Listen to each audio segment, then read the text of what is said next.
The growing threat of terrorism is appearing at the top of the agenda of the UK government as the intelligence agencies and armed forces come out as winners in the spending review. It comes just over a month since the brutal machete murder of a British soldier in London, which the killer said was revenge for the UK's military campaigns. And as RT's Polly Boyko has been finding out, there are mounting doubts over whether the war on terror is actually making the British safe. They're accused of hacking a soldier to death on the streets of London and are now preparing to stand trial. Tell them to bring our troops back so you can all live in peace. Leave our lands and you will live in peace. That's all I have to say. The chilling message, an indication of what drove the attack. But the politicians say it's nonsense. It is completely wrong to blame this killing on the religion of Islam. But it is also equally wrong to try to draw any link between this murder and British foreign policy or the actions of British forces who are risking their lives abroad for the sake of freedom.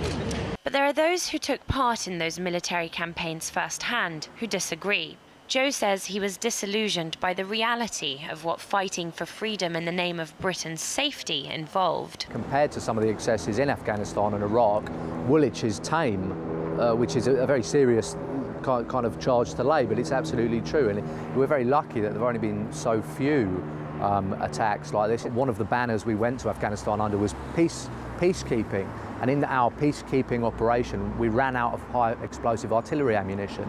That gulf between how the war is presented and the bleak reality is all too evident for many in Britain's vast Muslim community. We are in contact with our friends and family back home, and we know what exactly is going on over there. While we see some of the media reports from the UK or the UK politicians, their speeches in Parliament, it's not reflecting the realities of Afghanistan war. And yet there's been almost no public or political discussion about the Western wars that drove the attack in Woolwich. It's because they obviously want to prosecute the wars in Afghanistan and Iraq, and the project, and you have a look at it as a project in the Middle East, is very long-standing. It predates 9/11, and there are public policy documents which say that. And so obviously because they want to keep doing these things, there are plans for Syria. Iran is on the horizon as well. They need to keep throwing up this kind of ideological barrier and continue to attempt to de-link the killings like this from the real world. Our mission in Afghanistan does remain vital to our national security. We're there to prevent that country from being a safe haven to Al-Qaeda, from where they might plan attacks on the UK or our allies. I think you'd have to be particularly stupid as a Prime Minister not to realise if you invade other people's countries, you're likely to get a boat back. The list of terror plots foiled by MI5 on UK soil makes for frightening reading. Since the Woolwich attack, the number of people who believe that a clash of the civilizations between white Britons and Muslims is inevitable has gone up to almost 2/3 of the population. Far-right movements such as the English Defence League have been using the incidents to fan the flames of Islamophobia in the UK, creating tensions that make it harder for ordinary British Muslims to speak out about UK foreign policy. Many Muslims are afraid of, on the taboo of calling them extremists or terrorists. But if you speak to most of them, they are sympathetic to the message of the attacker, but not to his actions, because they are against any kind of terrorism, any kind of terrorist violence, be it here or be it in any other country, including Afghanistan, Iraq, or anywhere else. The war on terror has always been sold as keeping Britain safe. But to those who object to the UK's involvement overseas, the savage attack in Woolwich merely serves as an example that it may be doing the exact opposite. Polly Boyko, RT, London. Well, the UK intelligence agencies will be getting £100 million a year from 2015. The Chancellor, George Osborne, says this is because they are on the front line and need a boost to their resources. Well, let's talk more about this with British MP George Galloway for the Respect Party, joining me live now from London. George, security surely a priority, so they deserve this money, don't they?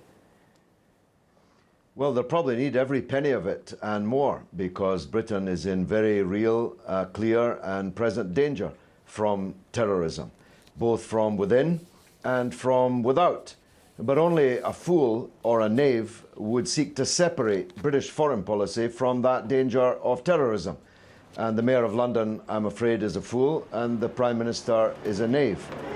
Only an idiot could imagine that, as Ken Livingstone just pointed out in that report, that if you go around the world invading and occupying other people's countries, that you're not going to generate a real danger to yourself, blowback, as Ken called it. But we've gone one step further now. In Syria, as before in Libya, we're actually giving guns and money to the very terrorist extremists who are attacking us on the streets of our own capital city. It must be a policy which virtually qualifies as insanity, and an insane policy at home is not going to keep people safe. So British foreign policy is responsible for that attack that we saw in Woolwich. Many would say it's surprising that there haven't been more attacks like that, though. Well, that's right, and I think the intelligence services have probably thwarted several. But you don't have to take my word for it. You have the video of the murderers in Woolwich themselves telling us why they were doing it. We had the martyrdom videos of the maniacs who blew themselves up and hundreds of others on 7/7/2005 in London on the Underground and on a London bus. And they too told us why they were doing it. I see no reason to doubt them. And yet David Cameron will say what happens in Afghanistan is so vital to our national security, to the people like you walking the streets in London and the UK. But it's having the opposite effect. It's making us more imperiled. Our situation is more dangerous. The more we attack and invade other people, the more we arm and finance extreme Takfiri fanatics who beheaded a Christian bishop.